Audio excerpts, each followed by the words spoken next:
আসসালামু আলাইকুম বন্ধুরা, চলে আসলাম আপনাদের কাছে নতুন একটা ভিডিও নিয়ে। দেখতে পাচ্ছেন এই রাজমিস্ত্রি কত সুন্দর একটা ডিজাইন করেছে। ভিডিওটা দেখলেই বুঝতে পারবেন, দেখুন কন্টিনিউ করে।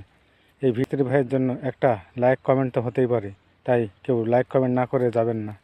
এই মিস্ত্রি ভাই কত কষ্ট করে এই ঢালাই প্লাস্টার করে একটা ডিজাইন তৈরি করেছে, তাই কন্টিনিউভাবে দেখতে থাকুন। অস্তিত্ব নিয়ে ভাবতে গেলেই ভীষণ একলা লাগে। আমাকে মরে যেতে হবে, প্রচন্ড ভয় হয় আমাকে চলে যেতে হবে। তোমরা আমাকে ধীর গতিতে হলেও হয়তো বা ভুলে যাবে। আমি নিশ্চিতভাবে বলছি,